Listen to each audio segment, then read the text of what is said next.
Hey there once again, folks. It's your boy Moose. I'm just going to go through this fast for you.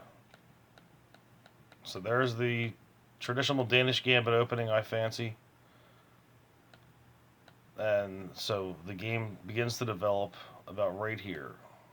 Middle exchange, block, early check, pin my bishop.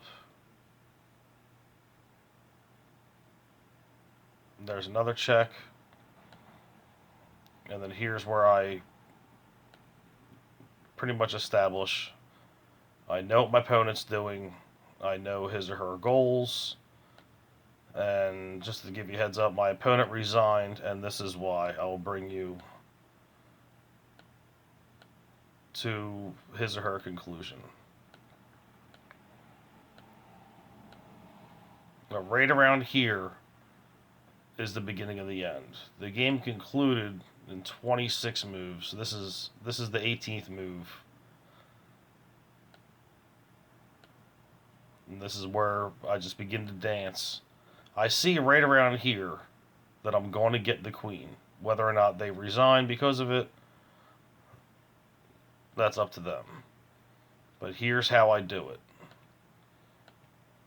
So right here, I play the knight, threatening the queen, and in the event my knight or my queen is then threatened with the pawn, I can still take his queen, throw him in a check, still keeping my queen. But right here, the desperation kind of sets in. Now notice that queen move to a3 doesn't really do anything. It just gets their queen out of danger.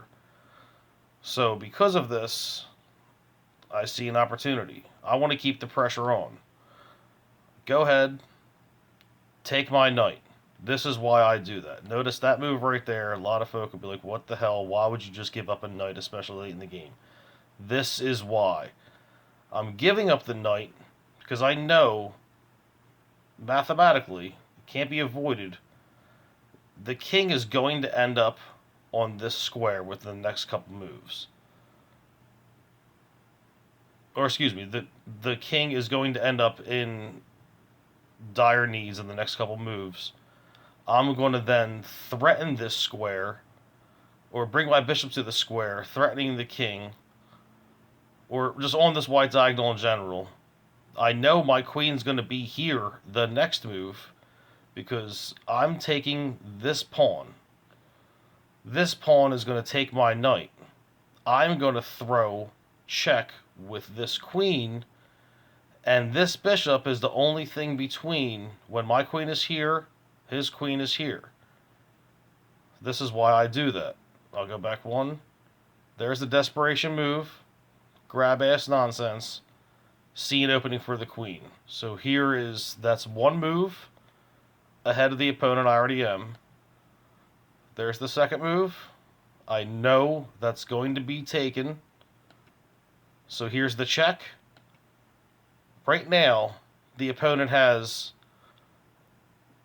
nowhere to go. In the event the king is moved back to this rank, completely cornered, would keep him or her alive, but I could still keep the pressure on 100 different ways.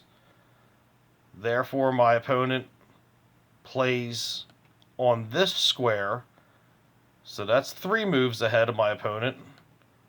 There's the 4th move. You got to get out of check, so the bishop has to be taken, or you got to just get off the white squares, and there is the queen forming an additional check on those black squares,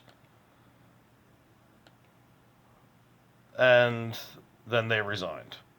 What I was planning on doing with that next move is just keeping the pressure applied. Not only I'm not up on material, well I am because I have the queen. It's still 4-4 material, but there's not much my opponent could do.